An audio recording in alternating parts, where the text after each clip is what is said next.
The 2003 NBA draft class blessed us with a crop of new superstars that really ushered in the next era of storylines in basketball that's still going on today.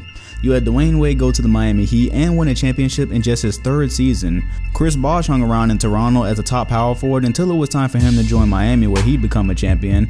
And of course, Darko Milicic, who was such an amazing rookie, he won a championship in just his first season with the Detroit Pistons.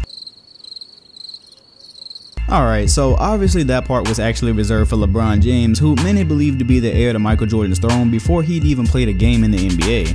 And although to this day he probably hasn't caught Jordan in most people's eyes, for those of us who've witnessed his career, we can definitely say it's been quite the honor to watch his story unfold. But then there's Carmelo Anthony, who actually went third in the NBA draft before Wade and Bosh. Yet here we are 14 seasons later, and somehow one of the best scorers this game has ever seen, he really hasn't accomplished as much as many thought he would. You see, time flies, and it's pretty easy to forget that Anthony is already working on his 7th season with the New York Knicks after he forced his trade there from Denver back in 2011. Because a majority of those seasons have been flat out failures, it's also easy to forget just how good he was in his youngest days, mostly the seasons with Denver and the earlier seasons with New York. The clutch factor, averaging 25 points or more for over 50% of his career, never averaging under 20 points in his career, that insanely quick second jump he used to use for second chance points, all of it's been offset by the fact that at this point in his career, he's really starting to be labeled as a loser. Just a guy that was an amazing scorer for his career, but really nothing more in most people's eyes, on top of the fact that he's accomplished the least out of the 4 stars in his draft class. This is what I call the cost of loyalty, at least in this part of his career anyways. See, when Melo started prodding for the trade to New York in the 2010-2011 season, it was because he no longer thought the Nuggets could win a championship. Well, that and he wanted to play in his hometown of New York. And can you really blame him for that anyways? I think it's most hoopers' dreams to be rich and play for the city they grew up in. But because Melo has been living that dream all decade, it's caused him to be loyal to the franchise to a fault. Or maybe even he's just being loyal to his childhood dream, who knows?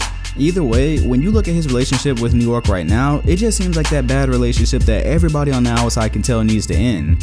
What makes it worse is that in this relationship, New York seems like the partner that's trying to pull away, while Melo just keeps clinging on for some reason. And in this relationship, he's got all the power because of the no trade clause in his contract, meaning New York can't move him unless he agrees to be moved. This made things really difficult for the Knicks in this past trade deadline because the number of situations that made sense for him to accept were pretty minuscule. Nevertheless, it was blatantly obvious, and it still is, that New York wanted him gone so they could start the rebuild project. And if we're thinking logically, Melo should see things the same way. Take a look. Melo was traded to the Knicks at the age of 26 when he was still in his prime with plenty of superstar basketball left to help a contending team. However, out of his 7 seasons with the Knicks so far, 4 of those have been losing seasons, 4 of those pending this season have been without a playoff appearance, and he's now working on his 4th straight 50-loss season. The only time the Knicks led by Carmelo have ever looked like a true contender was in the year 2013 with the roster that featured Jason Kidd, Rasheed Wallace, 6th Man of the Year J.R. Smith. That was a pretty good looking roster that was ousted prematurely by the up and coming Pacers. And aside from that, they've either been a decent team or a flat out terrible one, which leads us to ask the question, what is it about New York that makes all this losing worth it for Carmelo? See, in 2014, I gave him a pass for shunning Chicago because I thought he was just dealing with the double-edged sword of being loyal. So if he went to Chicago to play with Rose and Noah, people would have called him a disloyal ring chaser, especially with that being only a few seasons after he forced a trade from Denver. Then on the other hand, staying with New York would get him labeled as a player that only cared about the money, and of course being that he took this option, that's all people have really said about him in the last few years. So I let that one go because criticism was coming either way. However, the current situation just makes no sense at all. The Knicks have their next superstar player in Porzingis, who's gonna lead that franchise for a very long time. After this year's fiasco, I'm sure the organization is just looking forward to letting go of Derrick Rose, trading Carmelo, and just restructuring the team around the new centerpiece. And then you've got Melo, who just, at this point, he really just won't go away, even though he's got a way better partner in the Los Angeles Clippers waiting on him. First of all, Los Angeles is where he spends his off seasons already, so that's a plus. LA is a huge market just like New York, that's another plus. Chris Paul is one of his personal friends and still probably the best pure point guard in today's game, that's another plus. Finally, Melo gives the Clippers exactly what they need, and the Clippers give Melo exactly what he needs. The Clippers have been dying for a legit small forward almost ever since Chris Paul came there in 2012. They tried to fill that void with Caron Butler, which was okay, then they signed Pierce, who was way too old to help them with that, and now they're stuck with this man whose name I really can't pronounce, but he's not the starting small forward they need, I know that. Especially with the Warriors in the West, they need a small forward who can literally just go get them buckets. And despite what you might dislike about Carmelo, he can still do that better than most guys in the league. On top of that, this would give them a scary starting lineup. You got your superstar floor general, a great perimeter shooter in Redick, your superstar scorer, and then 2 ultra athletic big men down low. Assuming this team could actually play together as well as they look on paper, they'd be an absolute nightmare to deal with in a series. But for Carmelo, he gets the best situation he's had in his entire career. Think about it.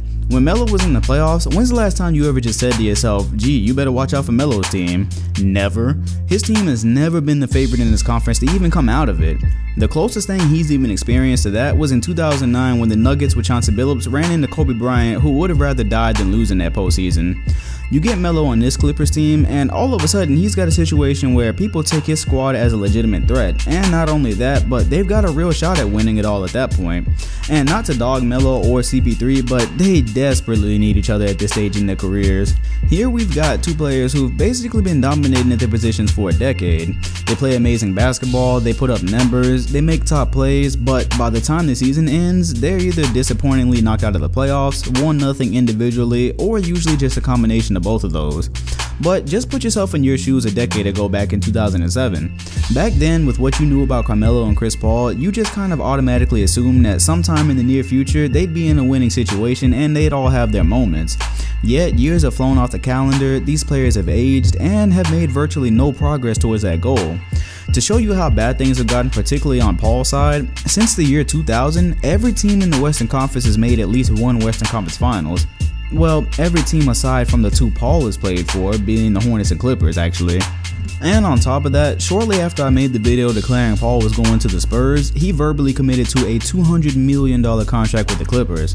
Some people say a verbal commitment means nothing, to which I respond, $200 million means everything, and I bet Paul can rationalize playing through just about any situation in the beautiful city of Los Angeles for that much money.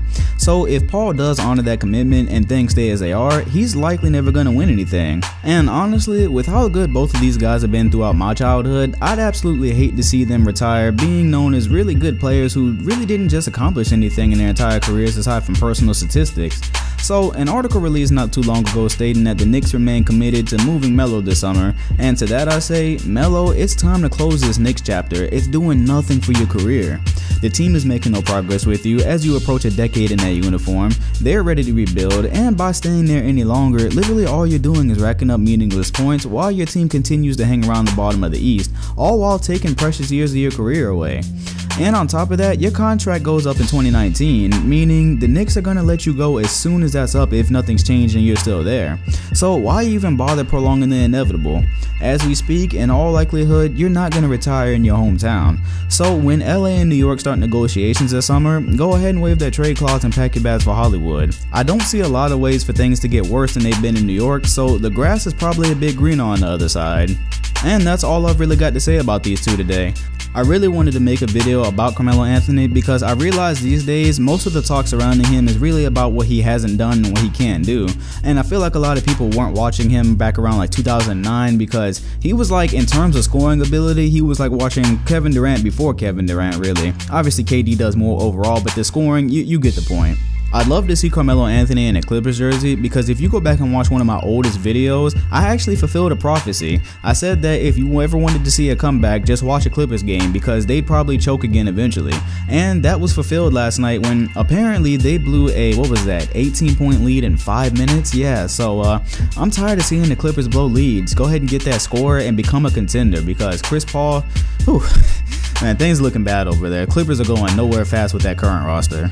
Anyways, I hope you enjoyed the video. I'd love to hear what you think the next move should be in Carmelo Anthony's career or in Chris Paul's, or if you think this move is actually going to happen at all. We know that if the Knicks have anything to say about it, Carmelo's going to be somewhere by next season, so leave your thoughts below, hit the like button, comment, subscribe if you enjoyed, hit the bell next to my name if you want notifications on my video, and I'll see you guys next time. Thanks for watching.